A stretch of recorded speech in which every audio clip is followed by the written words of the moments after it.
Hello, hello.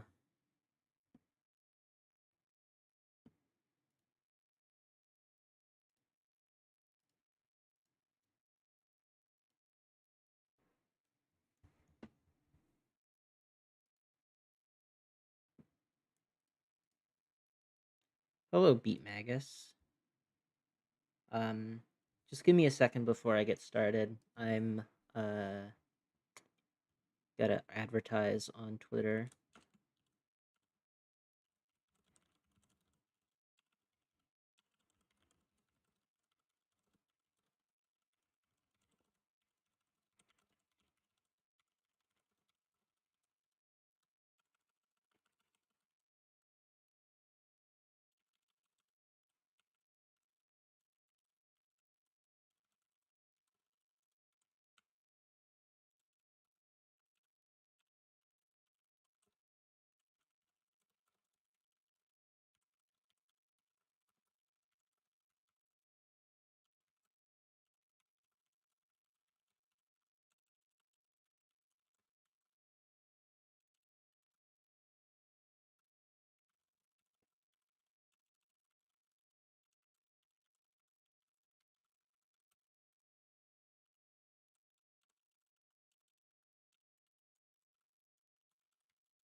All right. And then one last thing I gotta do. Gotta make sure that Minesweeper. Yeah, there we go.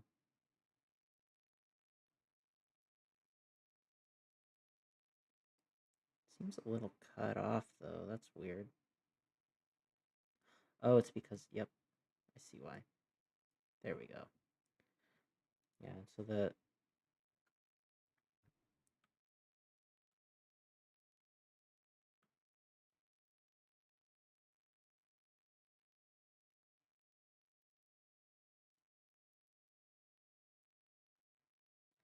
so this will be for other stuff.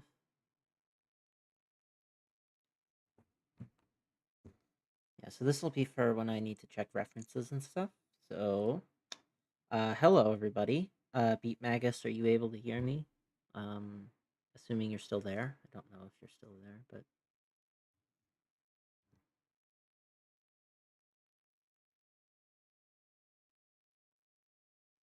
um, so what if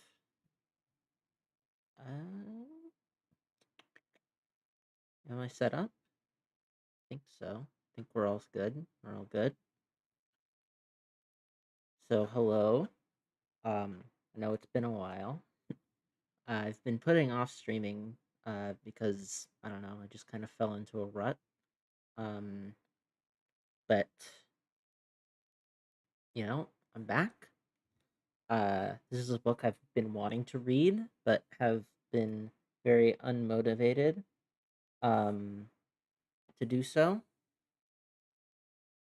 So, uh, hopefully the idea is,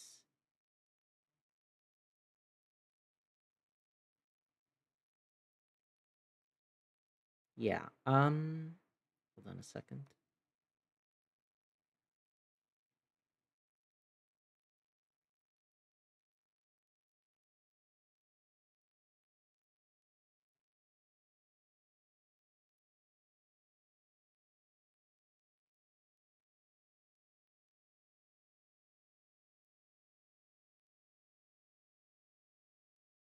All right. Yeah. Anyway, I guess we can just get started.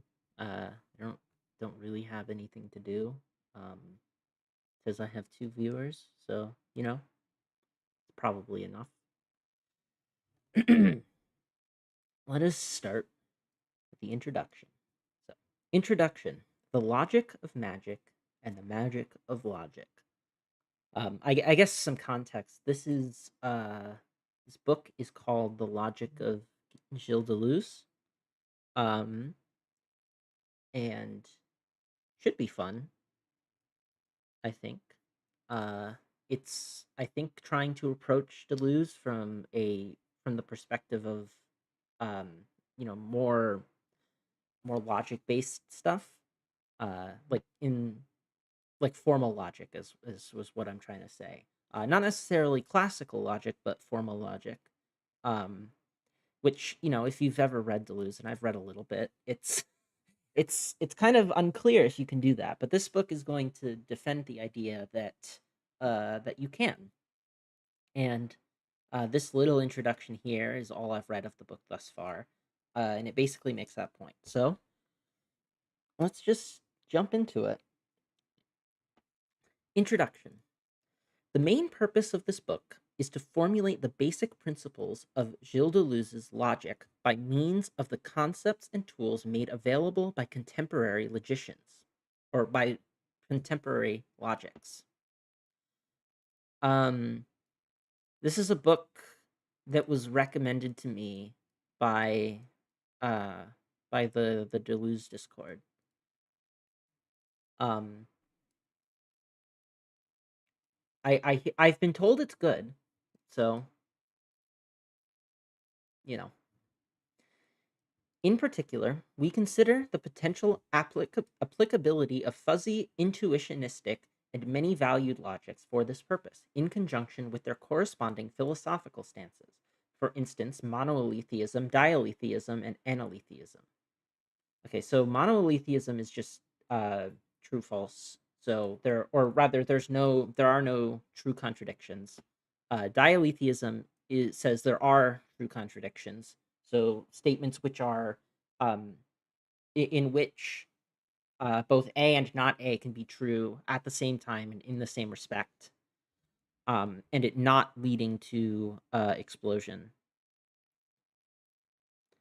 Uh, and then analetheism, I'm not sure actually. Let me actually look that up.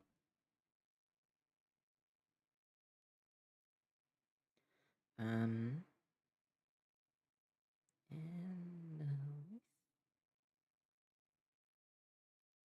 Theism. Yeah, yeah. The idea that propositions can be neither true. Okay, so this is yeah. Okay, so this is just uh some propositions might not be truth apt. So yeah, arguably you could get that kind of thing with yeah. So this is like a just like they have no truth value whatsoever. Um, okay. Despite the fact that Deleuze wrote two books with logic featuring in the title, that would be The Logic of Sense and um, what else? What else would the other one be?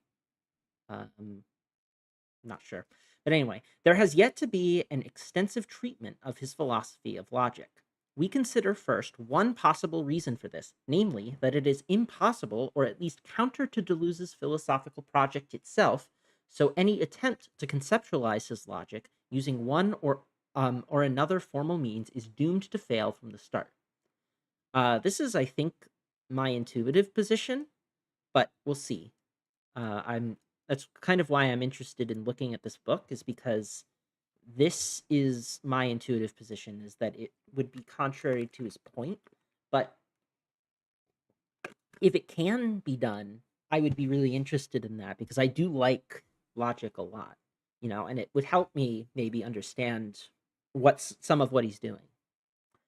We next note the possibility that instead, Deleuze was really just critical of classical logic, and all the while he was developing some sort of non classical logic, which has since lain deep in his thinking and so far has not been fully uncovered.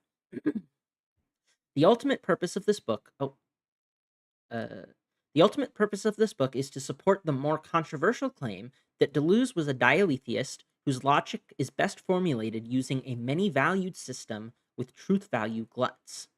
So, a dialetheist is someone who believes that there are true contradictions, um, but also he wants to defend the idea that there is that he has a many-valued logic system.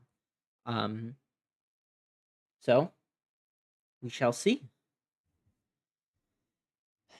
Deleuze, from magician to logician, rather. The great sorcerer is an epithet Gilles Deleuze earned at uh, Vince. I don't know, the school where he taught. I don't know what school that is, but yeah. So that's to there. Vincennes.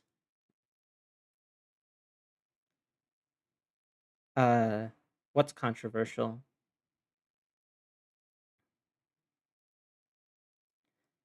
Um, sorcerer. So sorry.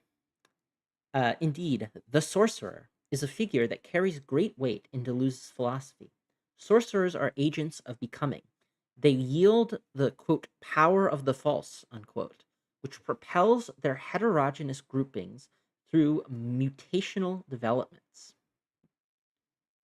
And this is, okay, this is 1,000 Plateaus. Okay. Yes. So they wield the power of the false, which propels their heterogeneous groupings through mutational developments.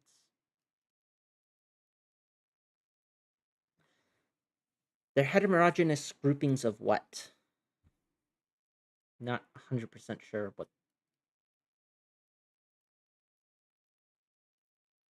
Like the groupings of the sorcerer or the groupings of uh the powers of the false.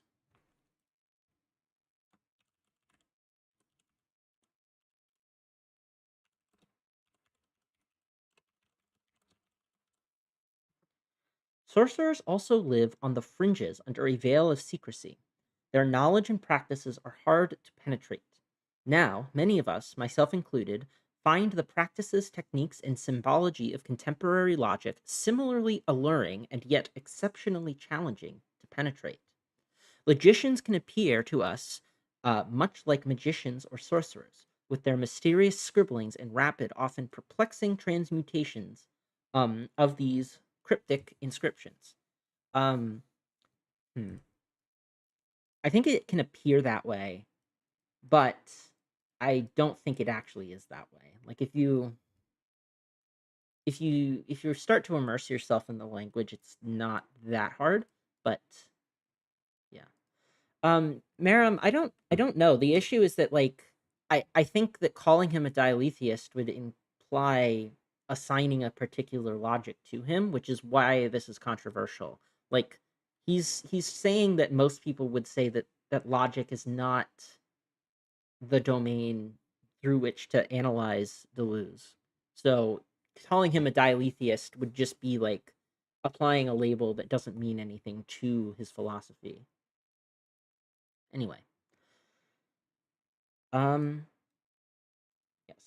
Logicians can appear to us much like magicians or sorcerers, with their mysterious scribblings and rapid, often perplexing transmutations of these cryptic inscriptions.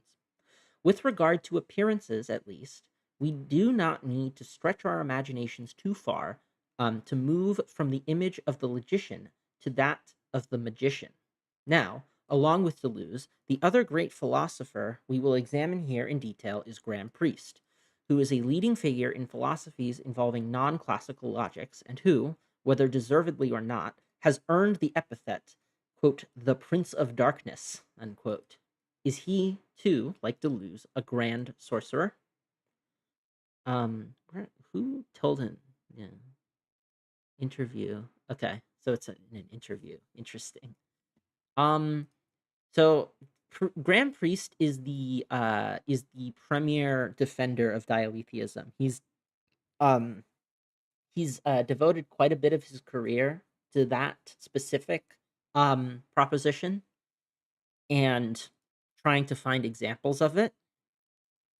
Um, though it's interesting that for Graham Priest, uh, true contradictions are pretty rare, um, according to him. So even though, so that's maybe a place where I'd like to see that explored because I don't know if for Deleuze contradictions are actually rare.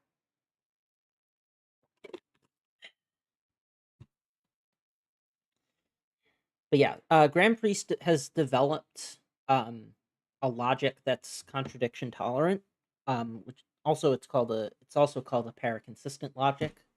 Um, his is just one of several different types of paraconsistent logics, but he has done a lot of the legwork to defend the uh, I guess he's kind of defending the idea that this is like the right logic in a sense, or that it like best captures how things actually are.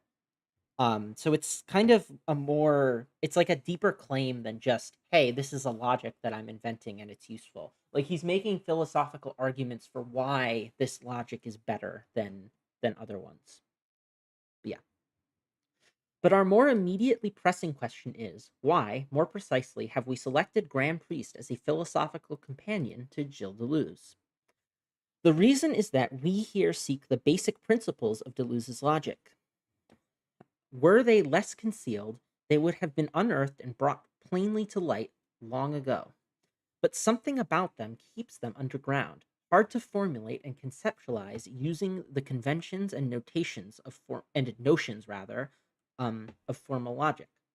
Maybe it is because they cannot be formulated, not even a little. Or maybe, as I hope you will see, the reason is that we have not yet found the right philosophical guidance, which we will seek here in Priest's philosophy. This is not to say that we should avoid giving an informal elaboration of Deleuze's logic, and, in fact, we may in the end still prefer one.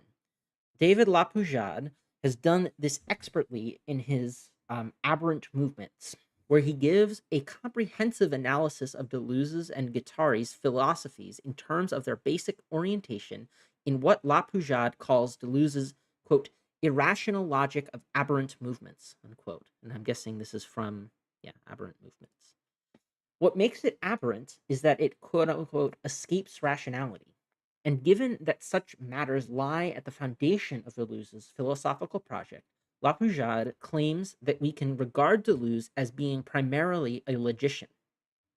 And this is an extended quote. Quote, Deleuze is interested foremost in logic.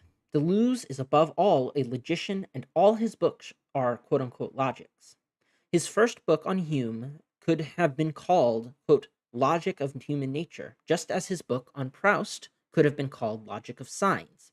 Likewise, the books on cinema could have been called Logic of Images, just as there are a logic of sense and a logic of sensation. Unquote. Yet, as we continue through Lapoujade's texts, we do not encounter any logical formalities. That would seem fitting enough because we also do not see such logical formalizations in Deleuze's own quote unquote logic books, The Logic of Sense and Francis Bacon, The Logic of Sensation. Although this issue of formalizing Deleuze's logic is not explored at great length in Lapoujade's book, that could be because, as Lapoujade says, the logic of the logics Deleuze is interested in, quote, escape all reason, unquote. So, someone taking this view might argue that any formal articulation of a logic could only model rational thinking, but the sort of conception in Deleuze's philosophy that we are trying to explicate would always contain an irrational component that defies any such mode of reasoning and thus fails to be captured in any formulation. I'm going to highlight this.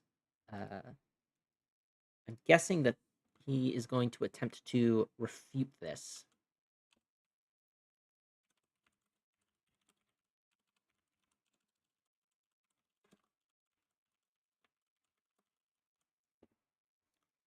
Deleuze himself seems to suggest that we encounter such an obstacle with his quote unquote sub-representative notion of difference, a fundamental concept in his metaphysics.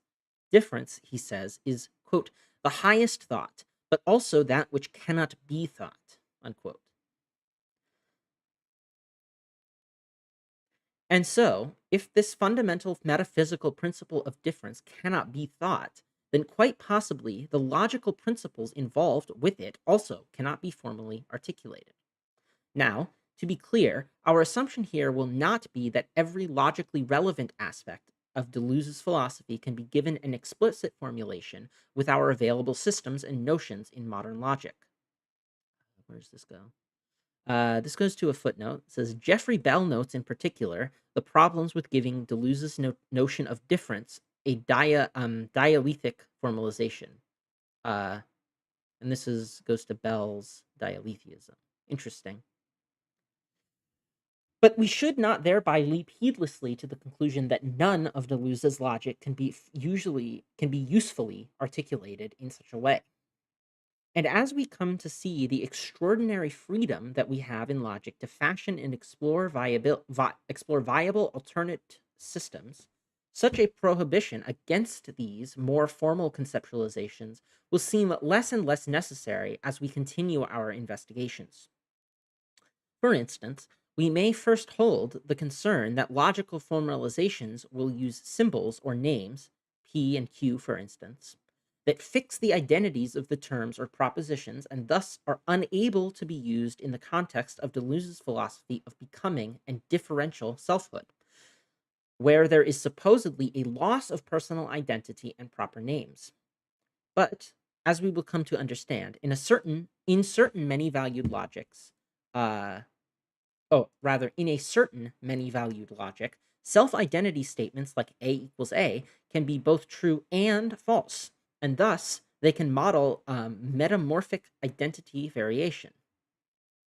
Additionally, A and not A, the conjunction of a proposition and its negation, in such logics models logical properties of becoming, change, and heterogeneous composition, when the negation yields a non-exclusive other.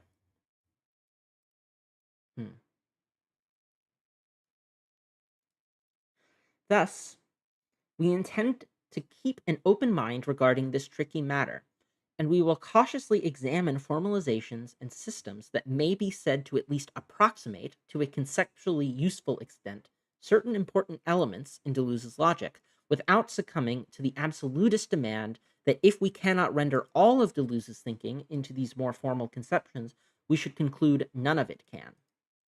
And I think that makes sense. Hmm.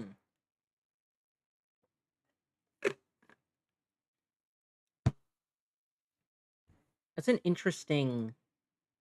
I'm not 100% sure which logic this is referring to, with A equals A being both true and false. But I guess we'll see. And the fact that these alternate modes of reasoning are currently unorthodox does not mean that we can simply dismiss them out of hand. As Graham Priest shows, certain non-classical logics are not irrational or unreasonable in the least, and, in fact, in many important ways, they are more rational than traditional logic. So this is something I would take issue with, personally. I don't love trying to rank logics in terms of how rational or irrational they are. Because logics are just tools. Like they're not transcendental, you know? Like saying that one is more rational or irrational in an absolute sense just seems strange to me, because they're not going to be there. It's always going to be relative to some goal that you're using it for. Like, is modal logic more rational than propositional logic? I don't see why we would think that. Like, they're just different things, right? So I don't know. I'm not sure how to feel about this. Um,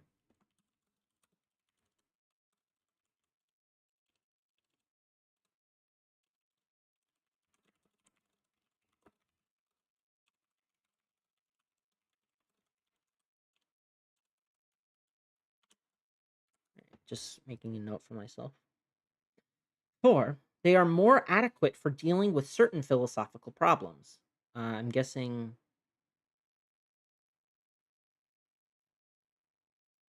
Okay, yeah.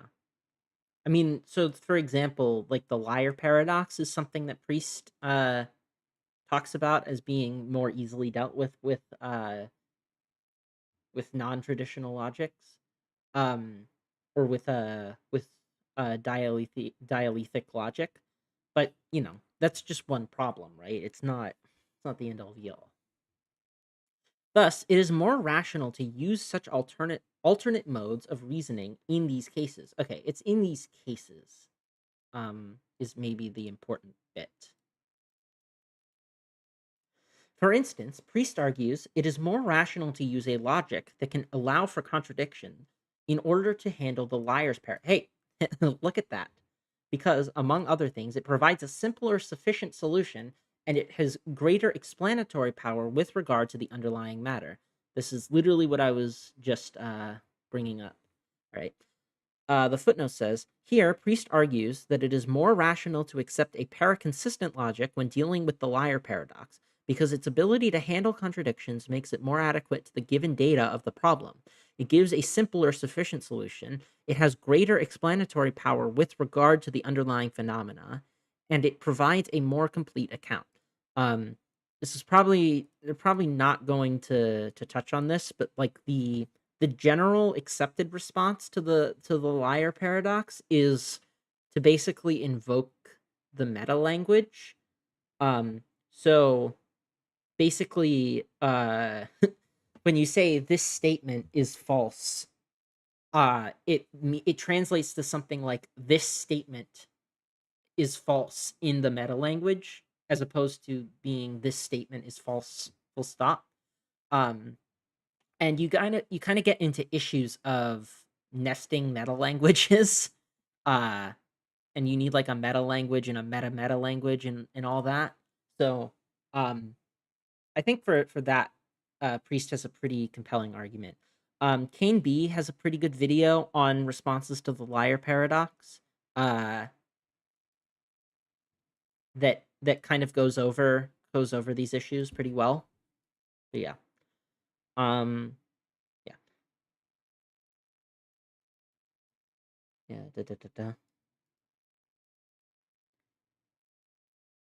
With regard to the underlying matter. And historically speaking, classical logic can be seen as having already fallen out of prominence, being now replaced by non classical logics. Uh, really? And historically speaking, classical logics can be seen as having already fallen out of prominence. I don't know about that one, but I mean, maybe. I feel like it depends on what you mean by classical logic, but the general scaffolding of propositional and first order logic is basically just classical logic. So I don't really think that that's fallen out of prominence at all. Um, sure, whatever. Yeah, you have to check this later actually. So I'm gonna say check later. Yet, our primary concern is not defining rationality, but instead seeing if certain features or principles of Deleuze's logic can admit of one or another formal articulation that sheds more light on his logical thinking than is currently available. Even so, we do not seek to reduce Deleuze's philosophy to a set of formulas. Rather, we wish merely to add such formulations to all our other available options for elaborating his philosophical thinking. And I think that that's a good approach to have. So the challenge we blah, the so the challenge we here undertake is to translate Deleuze's logic into somewhat formal expressions in which basic logical structures, properties, and operations become more visible. And in fact, much valuable work in this direction has already been conducted by, for instance, Cecil Boisset. I don't know. Cecil, Daniel Smith, um, Dorothea Olkowski, and Jeffrey Bell. And in the following, we will advance many of their developments. For example, in Chapter 8, we will pursue Vazette. We'll prefer. Oh well. Yeah, we'll pursue this person's suggestion that we should use a many-valued logic to understand Deleuze's notion of the incompossibility that is involved in becoming. Incompossibility.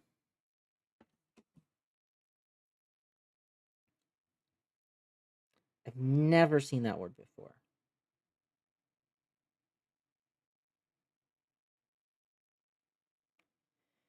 The state of being.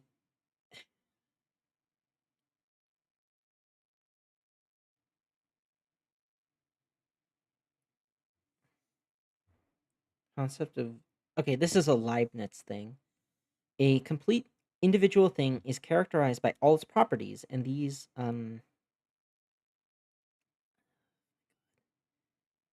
Okay, its incompossibility just means not mutually possible. Um, yeah. So the notion of the incompossibility that is involved in becoming. In chapters 1, 2, and 4, following Smith, we explore logics that can allow us to conduct our thinking, as Deleuze suggests, without a strict adherence to the three basic principles of logic: identity, non contradiction, and excluded middle.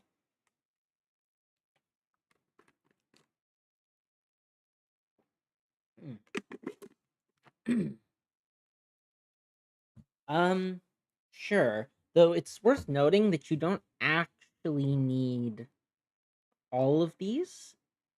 You can kind of get there with um you don't actually need all of them, yeah. But yes.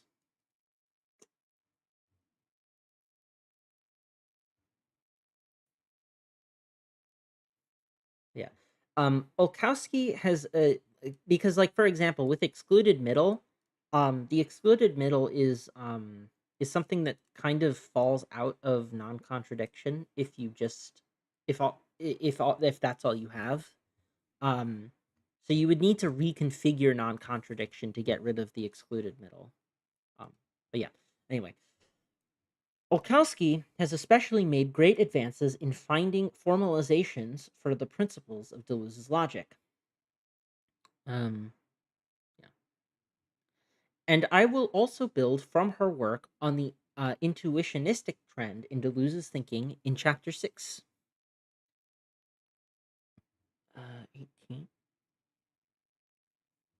Also, Bell must be credited for suggesting in 2010 the connection between Deleuze and Priest, opening one of his texts by writing, quote, "The work of Graham Priest and Gilles Deleuze and Felix Guattari converge in significant ways on the concept of uh, of the non-denumerable, which is a topic we further explore in Chapter 6."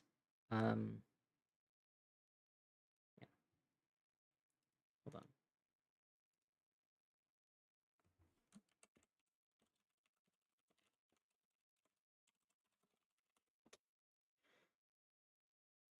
There are other important contributions on Deleuze and logic that will become relevant in the forthcoming volumes.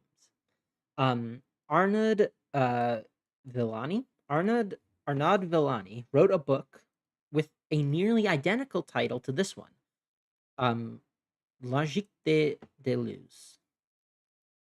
Uh, yeah. Although it does not deal directly with the sorts of formal logic notions we tackle here, we will benefit from its discussion on the logic of sensation in our second volume. In our second volume? There are 2 volumes?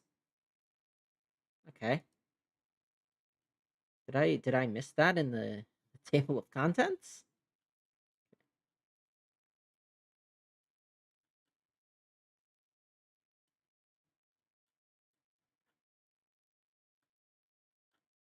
Oh, like the part 2? I guess that makes sense.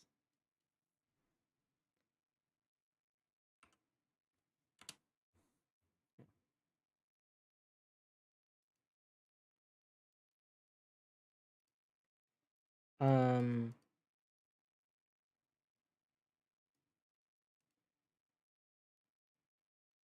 yeah, where was I?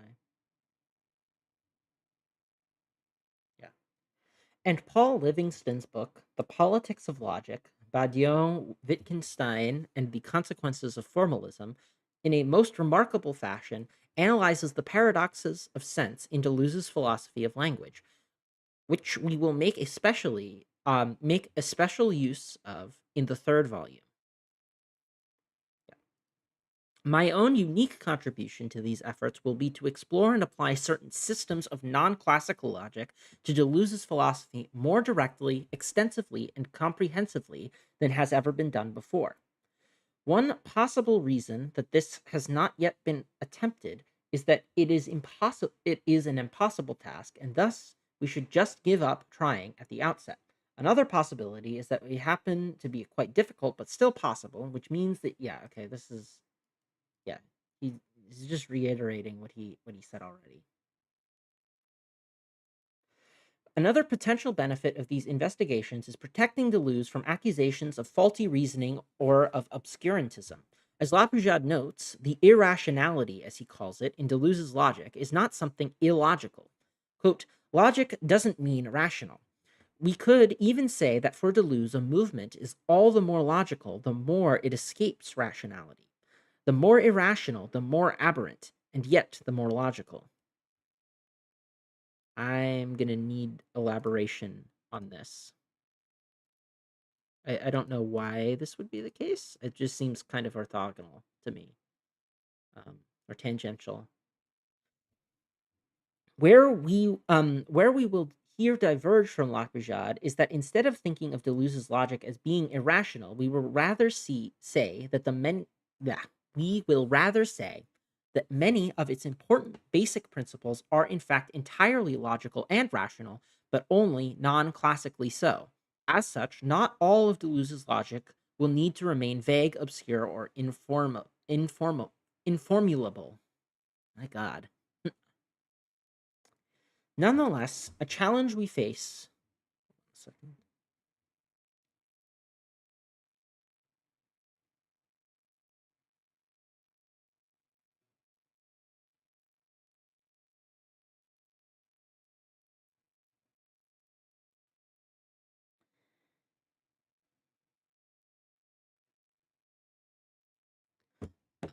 Anyway, nonetheless, a challenge we face when taking up this task is obtaining a sufficient amount of knowledge in the advanced systems of non classical logics, which is generally not part of any of our training, be it philosophical or otherwise.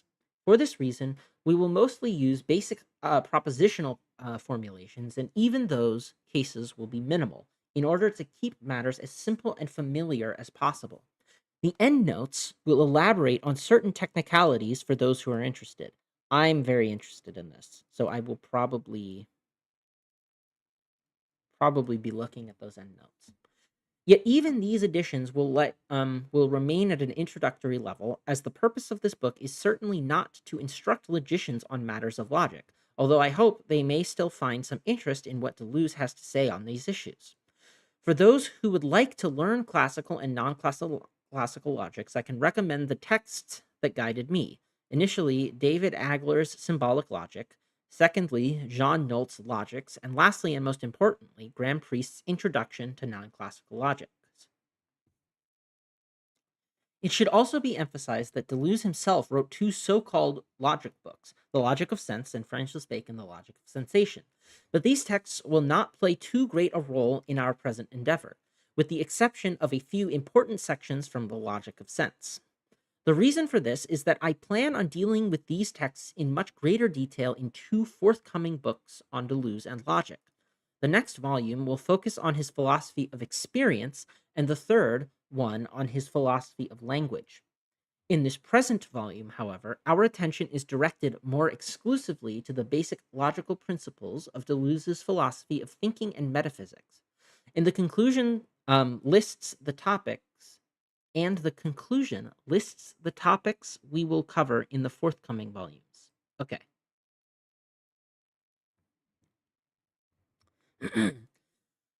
Deleuze and logic. For the remainder of our introduction, we will look at Deleuze's comments on contemporary logic in general and on non-classical logic in particular. Afterward, we will briefly introduce the non-classical logics that will form a part of our study, with a focus on many-valued logics, along with Priest's philosophy of dialetheism. Logic. What? Oh, what happened? For Deleuze, the quote-unquote logic he names in his book titles is likely not limited to the formalized kind, given the lack of such material within these works. Nonetheless, that does not bar us from uncovering the basic logical principles and thinking built into these and his other writings. But what, after all, is logic? Graham Priest tells us, quote, "The point of logic is to give an account of the notion of validity. What follows from what?" Um, hmm, hold on. In other words, logic is primarily the study of how our conclusions follow properly from our premises or valid reasoning. Trying to think, do I agree with this? Account of the notion of validity. Um,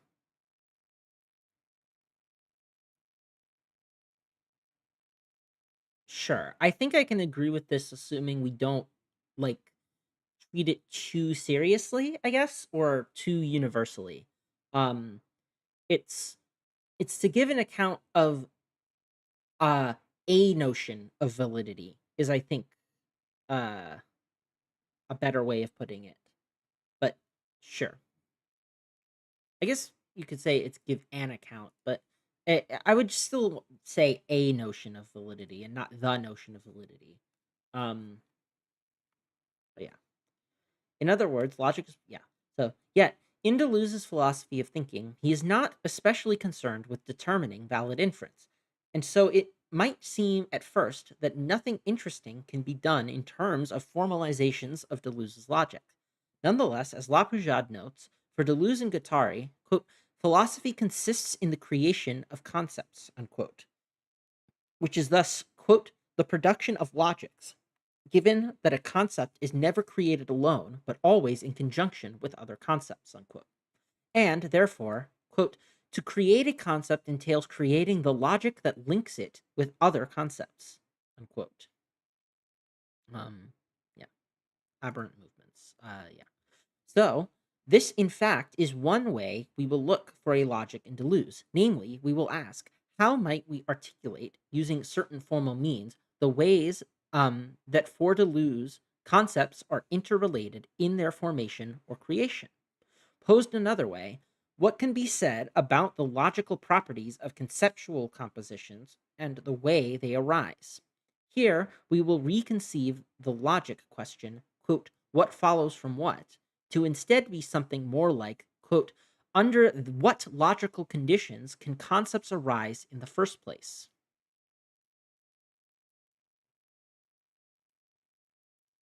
Here we will reconceive the logic question, what follows from what, to instead be something more like, under what logical conditions can concepts arise in the first place? Hmm. I'm interested to see where he goes with this. Um, but I'll refrain from commenting thus far. The second way we will here uncover a logic of Deleuze is by seeing how certain logical principles underlie his metaphysical thinking. As Priest explains, logic and metaphysics constrain one another. Mm, I don't think I agree with that. What does it say here? More precisely, Priest says that logic constrains metaphysics. In a conversation I had with him on August 25, 2018, he added that metaphysics similarly constrains logic. Okay, well, that's kind of like that's not really an explanation, right? It's like I don't consider that an explanation because he's not explaining it. He's just I just have to take his assertion to you as being correct, but I don't know. I don't know that logic and metaphysics constrain one another. Like that just seems, I don't know. Like why would that need to happen? I guess I'll just read on and see if he explains. How this can happen becomes abundantly clear in Chapter 1 when we see how the restrictions of Russell's classical logic pose constraints on the way he accounts for motion and change. On this basis, um, we will examine some of Deleuze's metaphysical notions regarding time, composition, and becoming that can be said to involve certain logical principles and a rejection of others. As we will see, even when Deleuze insists he is working with an alogical metaphysical conception, we will nonetheless find that beneath it are certain logical assumptions. Moreover, Dorothea Olkowski has uncovered ways that certain rules of logic and mathematics, namely of association, commutation, and distribution, quote, have ontological effects for Deleuze, for whom, quote, ontologically nature is associative, commutative, and distributive. Hmm.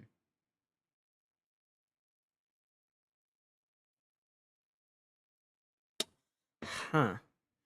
Ontologically have ontological effects for ontologically nature is associative, commutative, and distributive.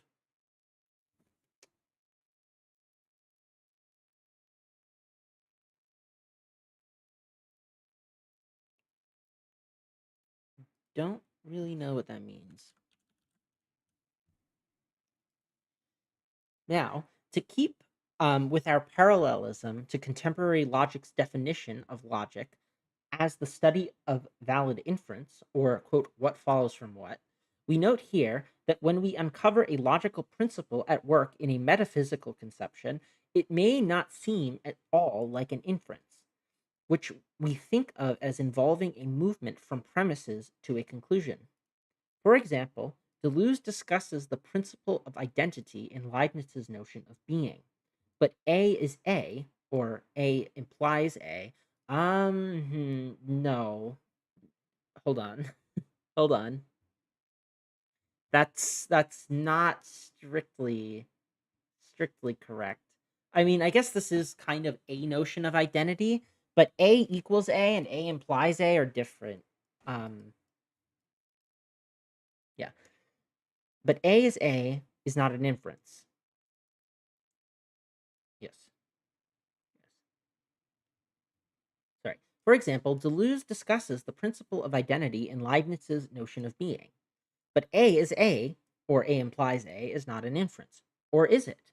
Well, it is, in a sense, just as the formulation for the principles of non contradiction and excluded middle can be seen as inferences, because they can be understood as formulas that follow from an empty set of premises.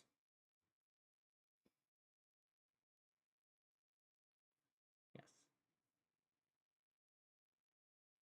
Yes. So, for instance, the features of a classical logic system will allow us to infer simply that either A or not A, um, which expresses the principle of the excluded middle. Yet, we can conclude this without needing any premises, because it will hold true no matter how you assign the truth value for A. We will see exactly that why that is in chapter 4. However, in other sorts of logics, like intuitionism, we cannot make this propositionless inference on account of how they are structured. This is correct. And this is kind of gets to what I was saying earlier, that like the principles that we're talking about, like the principle of the excluded middle, or the principle of non-contradiction, or the principle of identity, these things follow from the inference rules more so than they are like um more so or they can be made to follow from the inference rules rather than just being axioms, if that makes sense. So, um, the inference rules are just set up in such a way that you can infer these principles from no premises. Um, so you can think of them as inferences, though it's also noteworthy, I think, that other kinds of logics don't need this. Um, some logics have absolutely zero inference rules and work entirely, or they only have a single inference rule of of actually, no, you don't even need the inference rule. You can get by entirely with substitution and with the axioms. So Hilbert style deductions are an example of this, where you literally just have you have no inference rules from what I remember. You just have the axioms and you have substitution rules for the axioms. And it's extremely painful to work with, to be clear, but it is like equivalent to um to classical logic. Like you can create a an algorithm that translates between them completely. And anything that's provable in one is provable in the other and vice versa. Um but yeah, yes. But yeah, to say though, like um it is kind of like a consequence of how they're structured.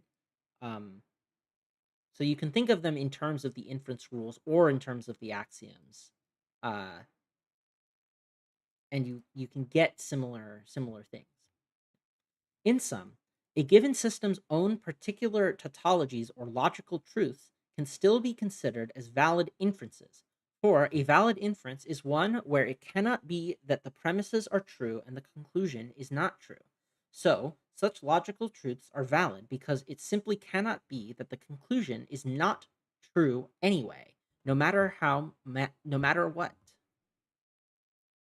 Thus, when we look at the logical thinking that underlies some of Deleuze's metaphysical principles, it will still be a matter of discerning, quote, what follows from what, unquote. Only it can also be a case of what follows no matter what. In other words, we are seeking the logical truths or basic principles that are built into, or, as more often is the case, that are conspicuously absent from his metaphysical thinking. For instance, we will ask in Chapter 1, is the principle of non contradiction somehow a part of Deleuze's metaphysical conception of becoming?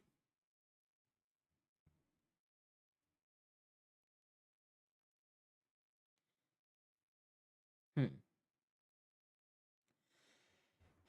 One matter we should briefly note is that there are two kinds of validity. Proof theoretic validity, symbolized with the turnstile, is defined in terms of some purely formal procedure, which could involve using derivation rules or tableau methods, for instance.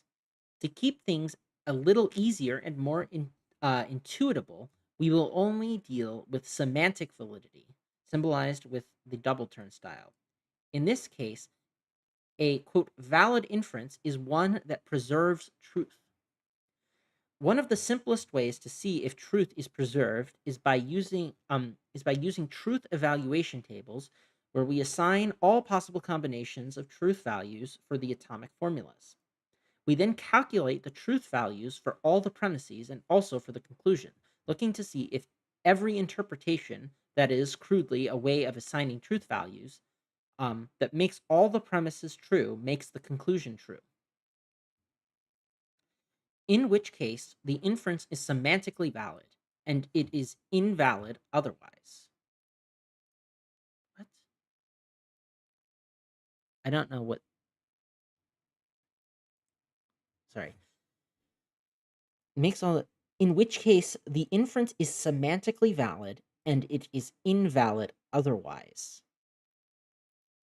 I don't know what he means by this part.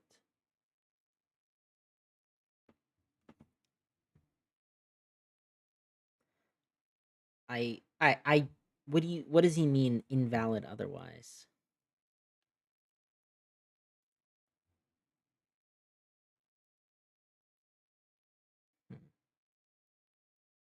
Just a second.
Okay. All right. So yeah. Okay. Sorry. I'm just looking at this. I don't know what he means by invalid otherwise. Um, but just to elaborate a little bit on this, uh, so proof theoretic validity, um, and semantic validity, which uh are technically two different things, though it's worth noting that they are not different in classical logic. Um, so in classical logic, uh, it's classical logic or propositional logic and first order logic are sound and complete, which is to say that every true statement has a proof, and every every proof that you make that leads to a true statement is itself a true statement. Um, so basically, these two things will converge, right? So if you can find, um, so like for semantic validity, where it's just that every interpretation, like a something is true on every interpretation, right? That's what this entails, right? So if something entails something else, it just means that any on every given interpretation it turns up true. Um, or rather, yeah. So, or rather, on every given interpretation that how do I explain this?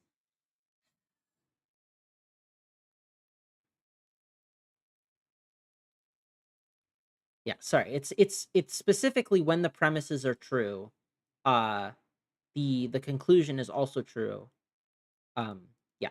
On every interpretation where the premises are true, the conclusion is also true. That's what this means, right? Um, whereas the that's the double turnstile. The single turnstile means that you can give a proof using the inference rules um, from the premises to the conclusion. In uh, in classical logic, that is again propositional logic and first order logic, these two things are the same. So if you have the ability to make a proof from some premises to the conclusion, then that means that the conclusion will be true on every possible interpretation where the premises are true. Um, and vice versa. If you can find an example where if you can find an interpretation where all the premises are true and the conclusion is true, um, then that means that you end up with uh you can that means that there must be a proof of it out there. For this is just for classical logic though. So I'm wondering if what this means is that we're not going to have sound or complete logics, which doesn't necessarily make them invalid, but it does restrict them in a lot of ways. Um, so I'm wondering if that's why he's like making this distinction, right? So yeah,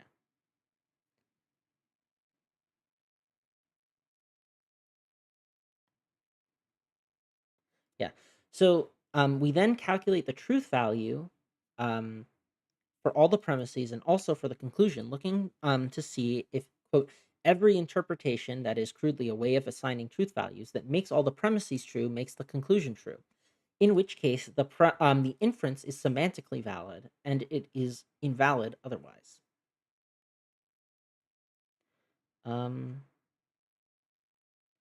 going to just read this next bit on classical logics because my voice is starting to give out a little bit. But after that, we actually we'll see. Let's see how long I can continue using my voice. Yeah. Classical logic. Deleuze, on rare occasions, speaks of classical logic, but it is not precisely in reference to what now conventionally gets that name.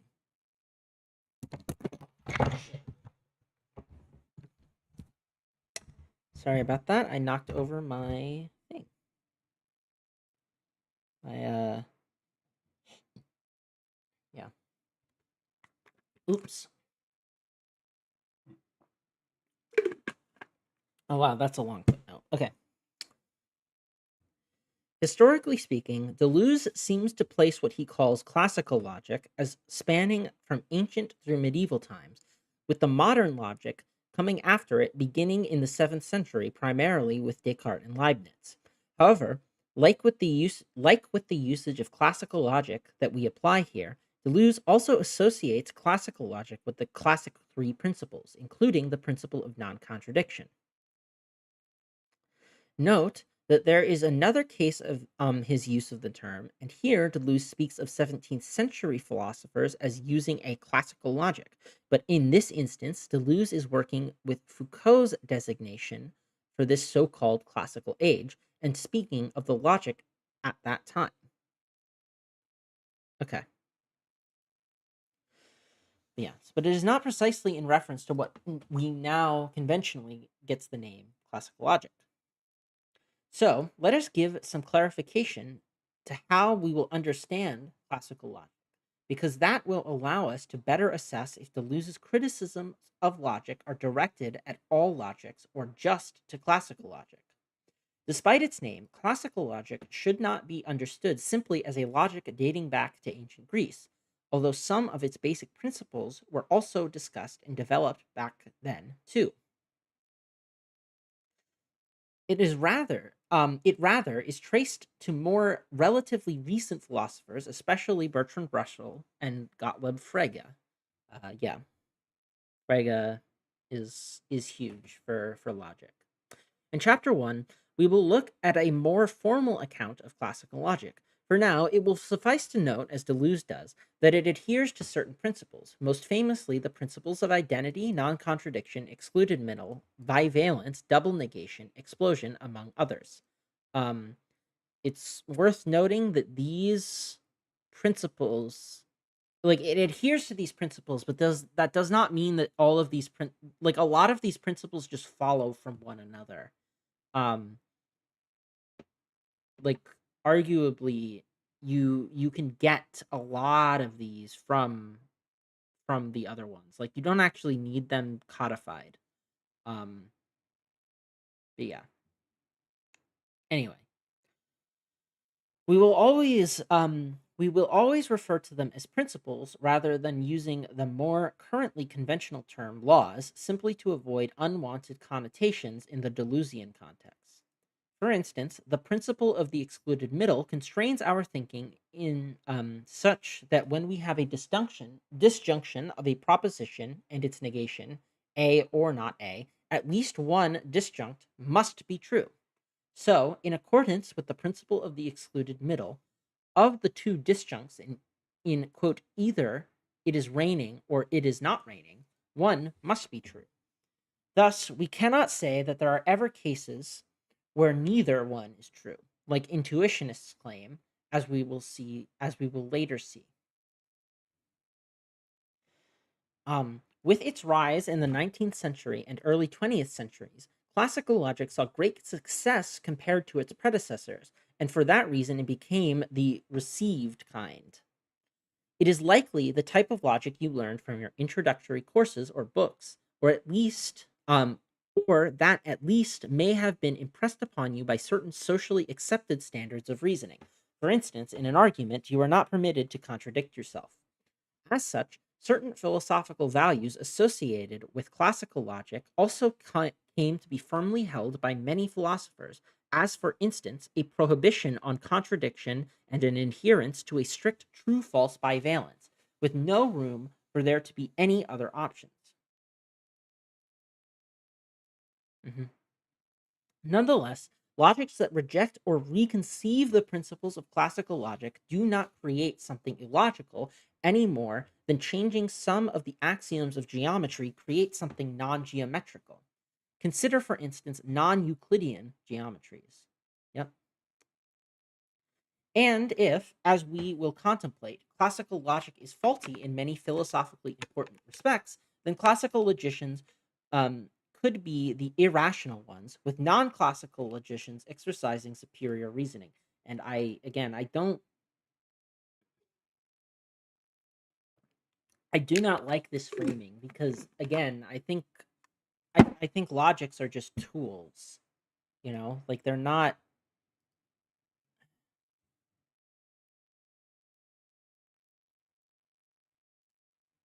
Yeah, the logics are just tools. They're not like absolute things like this. So I don't know that we can. I don't want to appeal to like um absolute rationality or irrationality. That just seems like something that's not necessary. Um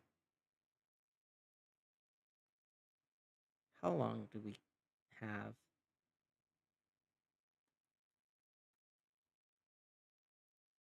I'll just keep going. Non-classical logics. So, despite classical logic's great success, we will see that it falls short in a number of ways, and non-classical logics have proven to be preferable as responses to those failings. Priest notes a number of anomalies that classical logic is incapable of handling sufficiently, including Russell's paradox and the irrelevance of explosion. Um, is there an extended footnote here? Russell's paradox is handled just fine by classical logic. I mean, it's arguably not even part of classical logic. It's a contradiction in set theory, um, which is not strictly the same as classical logic. Uh, and it's also it's a contradiction in naive set theory specifically. So you can have like that's like they've made set theory such that you can't have Russell's paradox anymore. So I don't know. Uh, this one seems questionable. I don't know about what the irrelevance of explosion is meant to mean. Yet, because certain newer non classical logics can handle these and other anomalies, Priest proclaims that, quote, the time is objectively ripe for logical revolution. That is to say, we are living in a time when the overall paradigm of reasoning is shifting from classical to non classical logic. Um, I just don't agree with that. Like, it's I don't think that the paradigm is shifting. Whether or not it should is kind of irrelevant, but I just don't think it is. Like just empirically. We might then wonder, can Deleuze's own philosophy of logic be seen as part of that shift? While there are many different kinds of non-classical logics, we will focus on just three main types, namely intuitionistic, fuzzy, and many-valued logics. There are two reasons for this limited scope. The first is that, to my knowledge, Deleuze himself mentions only these three. And secondly, they also happen to be very suitable candidates for elaborating Deleuze's logic, on account of the sorts of operations and liberties they allow. Yeah. Fuzzy logics are especially applicable in matters regarding Deleuze's notion of flexible and indeterminate composition. Intuitionistic logics are relevant when considering whether or not Deleuze rejects the principle of the excluded middle, and also when examining his notion of difference without negation. And many valued logics are especially useful when analyzing Deleuze's philosophy of truth. Explaining the inadequacy of other options, however, is another matter. in Priest's introduction to non-classical logic, we encounter a number of other non-classical logics. Conditional logics are modal logics with a quote multiplicity of accessibility relations of a certain kind. Priest introduction, yeah. They are useful for handing certain problematic inferences. I suppose that I'm assuming that's meant to say handling certain problematic inferences involving the conditional, but these are not obviously the sorts of inferences that Deleuze is concerned with. Relevant logics are closely related to some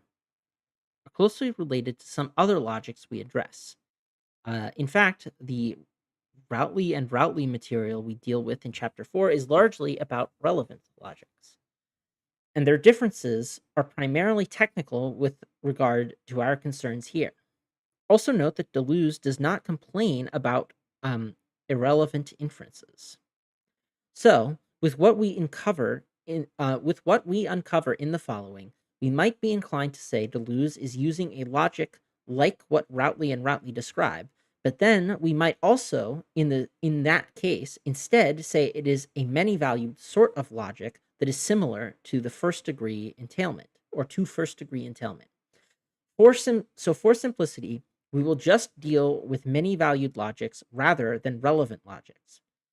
The remaining non-classical logics mentioned in Priest's introduction of non-classical logics, like free logics and non-normal modal logics, are not so obviously related to the philosophical ideas we consider here, but they are not obviously related. But they may be interesting to consider in more limited contexts.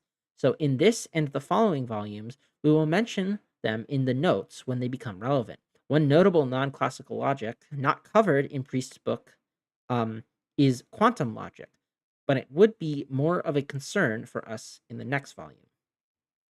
Okay. Sure.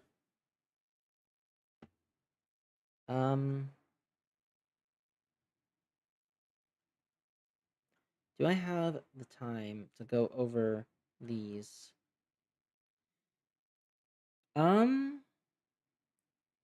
Sure, why not?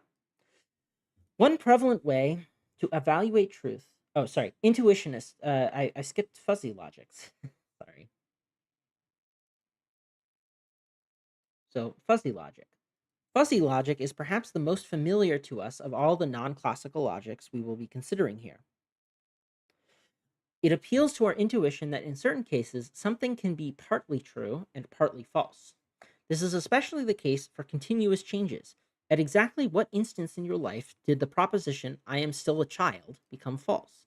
Perhaps some dramatic event made the transition instantaneous for you, but think of other cases you know where it really was a gradual change for that person.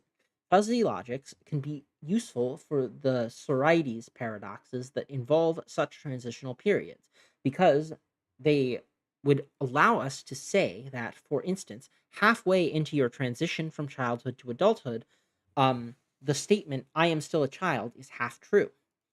As we will see in Chapter 2, Deleuze and Guattari do not favor these sorts of logics, although they do employ the notion of a fuzzy subset to explain their conception of heterogeneous composition. Interesting. Intuitionistic logic. One prevalent way to evaluate truth is on the basis of the correspondence between thoughts and the facts of a real world. But some philosophers argue that we cannot operate under this assumption, and this can have consequences for the logic one uses. I guess it can, though I don't think it has to. We will examine this issue in greater detail in Chapter 6. But for now, consider John Nolt's example of discovering boiling soup, which illustrates a similar way of thinking. I may think that the soup is boiling and then go to the stove and see that it is. In this sense, I may confirm my thought the soup is boiling. But my seeing or hearing or even touching the soup does not. So this line of reasoning goes, reveal the soup as it is in reality, but only the soup as I see it or hear or feel it. But if I can never know the relation between my thought and reality itself, then I can never know truth. What? Okay, I need to reread that. I may think that the soup is boiling and then go to the stove and see that it is. In this sense, I may confirm my thought that the soup is boiling. But my seeing or hearing or even touching the soup does not, so this line of reasoning goes, reveal the soup as it is in reality, but only the soup as I see or hear or feel it. But if I can never know the relation between my thought and reality itself, then I can never know truth. I just don't really see how this follows, honestly.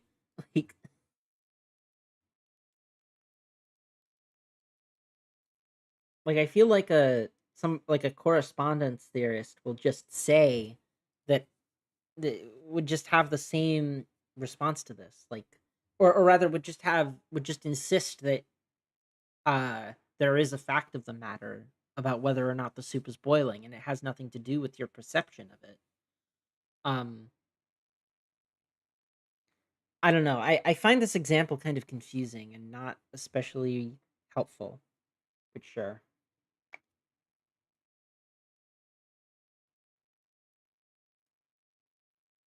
Intuitionistic reasoning would instead hold that um oh, hello, Quarantine Collective. It's funny that you're here because I'm probably gonna be ending pretty soon after I get through the many valued logics. But hello, welcome to the stream. Thanks for the raid, Brooks.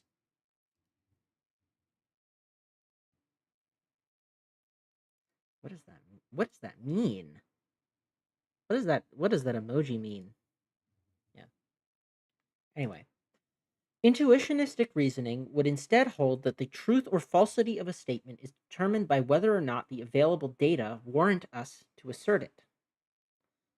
One suggestion is to base our semantics on relations not between thought and reality, but between thought and evidence. Relations such as proof, warrant, or confirmation. My perception of the soup is a form of evidence that proves, warrants, or confirms my thought or assertion that the soup is boiling. Thus, thought or assertion, which I experience, is compared with evidence, which I also experience, rather than with reality or the world, which I allegedly never experience as it is in itself. Another word for such direct experience is intuition. Okay. So this is okay, that's so intuitionistic in like the Kantian sense, not in the okay. I understand now. Accordingly, the resolve to restrict semantics to entities that can be made evident to direct experience is called intuitionism. Um, I'm not sure how I feel about this example as discounting uh discounting other kinds of logics or discounting classical logic, right? I guess the idea is just that if it's not observed and like we don't have any evidence to the conclusion one or the other, then there isn't a reason to make the inference. But I don't know. I find that a little bit weird and not especially like a super important distinction to be made, but I'm not 100%. Yeah. One important feature yeah. Yeah. So one important feature of intuitionism is that the principle of the excluded middle does not hold in it because there are certain propositions for which we do not have warrant to either assert or refute them. Okay, so that's yeah, that's what I was saying. Um yeah. This is one matter that interests Deleuze with regard to intuitionism, along with its notion of a calculus of problems, undecidable propositions, and negationless mathematics. Okay. I'm guessing that he's going to elaborate on these later. Um I think I get the point, though I don't see necessarily why we would hmm, sure. I understand. I understand like the use of intuitionism. I just don't really. I'm not sure I get why this should lead me to intuitionism. Like, um,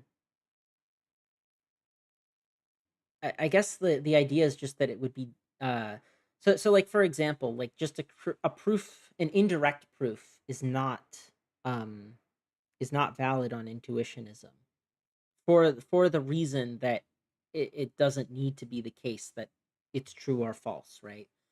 But I don't really see why like giving up direct correspondence, which is what's happening here, would need to imply that we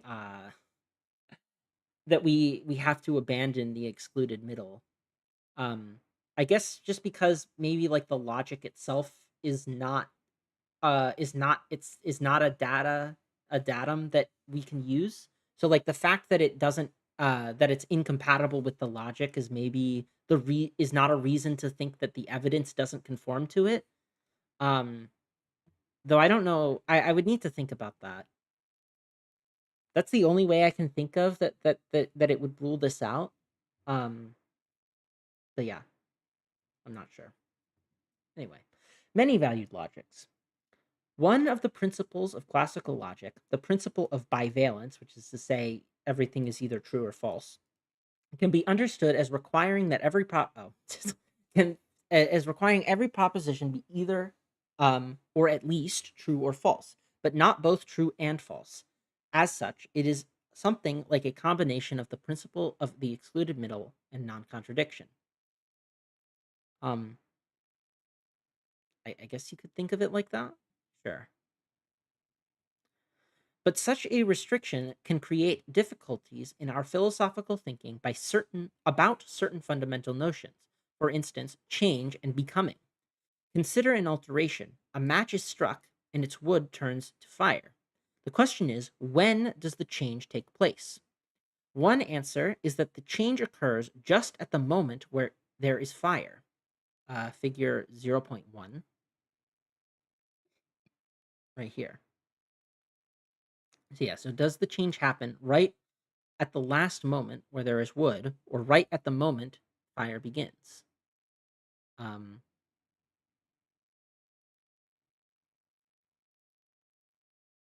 yeah. But in that case, the change already happened. The alteration exists in the past and cannot be found in that present moment. Yet, what if we say instead that the change takes place right at the last moment there is wood? But in that case, we likewise still miss the change because it has not yet happened. Yeah. Okay, I think I understand the point being made that like I think it's kind of similar to the Sorites part, right? Where, as soon as you get from one to the other, uh you're not you've kind of missed the where the change happens, right? You either have to do it directly before or directly after. There's no allowance for the in between.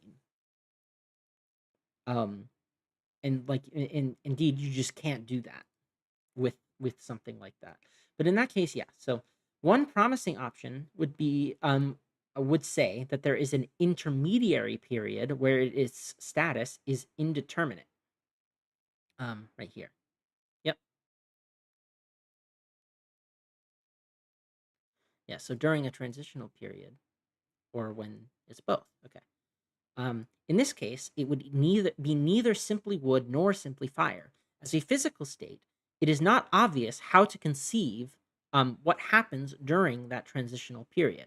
Regardless, it presents a new problem.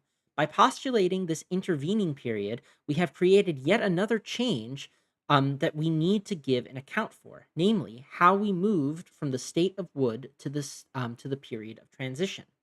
If yet again there is another state of transition intermediate between the state of wood and the first postulated state of transition, then we would have an infinite regress where each newly posited transitional state will need yet another intervening one preceding it to account for how it is arrived upon, and so on indefinitely. Yeah, this is something that is noted with the Sorites paradox in general as well.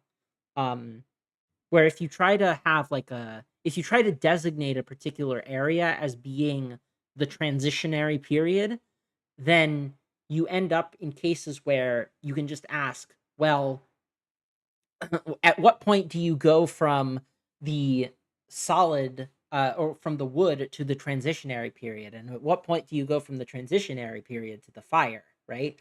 Like um it's it just kind of multiplies the problem rather than solving it. Yeah, assuming these problems can be solved, this could illustrate a case where we reject the principle of the excluded middle, because we would have formulations in which neither a proposition nor its negation is true. And so, for instance, during the transitional phase, the statement "the match is wood" is not true, nor is quote "the match is not wood" in that it is fire a true statement. Um, sure. Though it's important to note that the match is not wood would itself be a true statement without the additional in that it is fire. So I don't. Hmm. If those are like the only two options, either it's wood or it's fire, then that would be one thing. But I don't think that it needs to be that. I could just say it's not wood, and it's also not fire.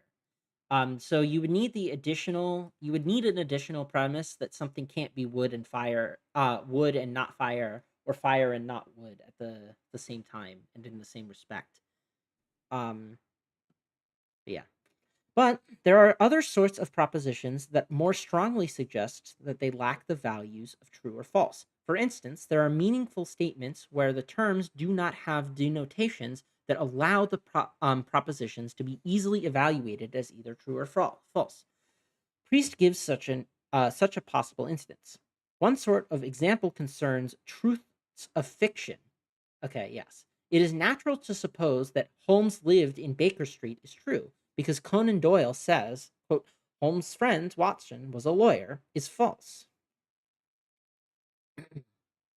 Okay, sorry. Because Conan Doyle says so. Uh, and then another statement, Holmes' friend Watson was a lawyer, is false, since Doyle tells us that Watson was a doctor. And Holmes had three maiden aunts is neither true nor false, since Doyle tells us nothing about Holmes' aunts or uncles. Yeah, so this is one that's kind of interesting, and one that one that I've definitely never found satisfying answers for in the way that that that classical logic deals with it, or yeah, classical logic deals with it, because on a classical logic, um these statements are all false, because strictly speaking they don't have an extension, and thus they're false. But that just seems weird and strange to me. I think it makes perfect sense to be able to talk about the truths of fiction. So this is, I think, a pretty good point in favor of logics like this. Though I don't know that you would need to get rid of the excluded middle for this. Um, yeah. So the other sort of propositions that seem like good candidates for being neither true nor false are future contingents, which we examine in chapter 8. Yeah. So that's the thing, is that I wonder if these are better accounted for in terms of uh like embodying a particular perspective rather than um rather than in terms of like a logic which tries to be above that perspective and yet still uh tries to evaluate them as true or false. So, I don't know. Returning to our match illustration, we might instead say that there is a moment when it is both wood and fire, which is the right panel, this one. Under the reasoning that as a transition of states, it must be said of the match that both statuses would need to somehow be in effect. This, of course, presents a contradiction. it is both wood and not wood at the same time. And likewise, it is both fire and not fire at the same time. Again, this I'm not huge on this example because this still requires the additional premise that it can't be both at, at the same time. Um, but sure, if you have it such that if you have the additional premise that it has to be wood and not fire and or fire and not wood, then yes, this would be a contradiction. Thus, under this reasoning, we do not adhere to the principle of non-contradiction in the fullest way, and we have statements with both truth values. The match is wood is both true and false when it is changing from wood to fire. Given their particular usefulness in thinking about Deleuze's logic, we will explore such many valued logics in a number of the chapters of this book. However, it is not very clear how familiar Deleuze was with these logics. He was aware enough to know of their early formulation, starting in the 1910s with Charles Sanders Peirce's work on them. I did not know that Peirce made uh, contributions to non-classical logic, so I'll have to look into that. Yeah. Anyway, and he mentions a sort of three-valued logic as a solution for the problem of future contingents. Okay. Yet, overall, he does not devote too much thought to them explicitly. In fact, in one course lecture, he mentions many valued logics, but leaves them aside because he says they would take all year to cover. They probably would. And nowhere does he deal specifically and extensively with a three valued logic that allows for contradictions. The fact that he does not do so leaves open the possibility that perhaps, had he known more about them, he may have either used them to articulate his logic or at least explained why they failed to do so. In the end, we will find that despite Deleuze's critical remarks, many valued logics in general are still very good candidates for understanding his logic. And this leads us to Deleuze contra logic, um, which we will cover next time because my voice is starting to give out. Um, but yeah, thank you everybody for coming. Is there a way for me to raid people? Because I can probably raid somebody. Uh, if if I have the ability to raid. Um, uh, how do I do this? How do I raid somebody? Um, participants pop out chat. Hold on. How to raid on YouTube live streams. Um,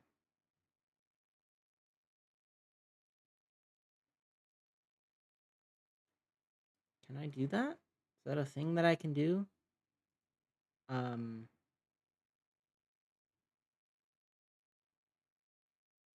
uh, stream? Is redirect like an option?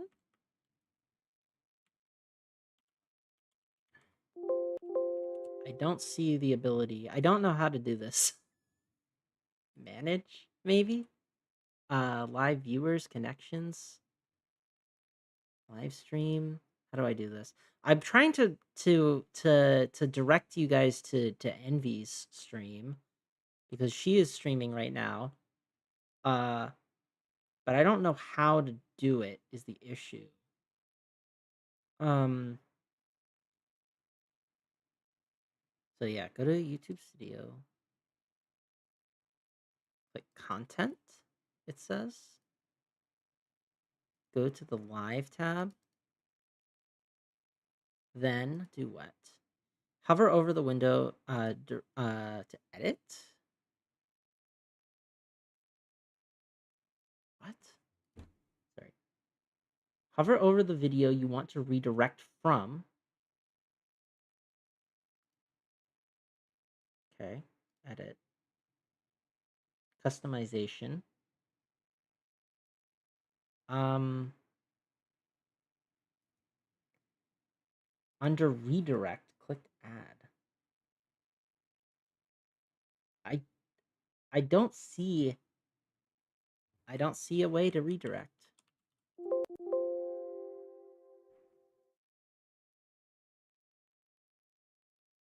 Am I just not able to do this? Leaderboard, live chat, live reactions, message delays. Fuck me. Yeah, I don't know how to do this. That's kind of unfortunate. Um,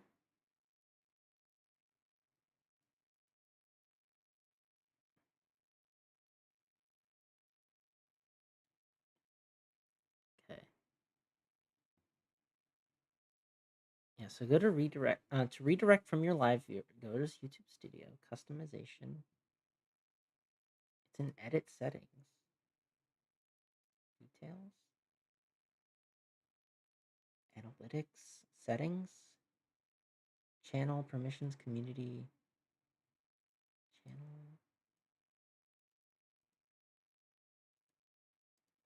I just don't have. Okay. Well, I don't know how to do it, so that's unfortunate. I would like to be able to because I'm trying to. I want to raid my friend here. But yeah. Okay, so well, I guess what I'm gonna do is I'm just gonna paste the link in chat, um, to Envy's stream. Um, please go support Envy. She deserves it. Uh, her stream is great. She's covering Bruno Latour right now. And she has been for a while. Um, again, if I knew how to, I knew how to redirect, I would. I just don't know how. Um, I'll have to look into how to do that later because I literally just don't have the option that lets me do it. Um,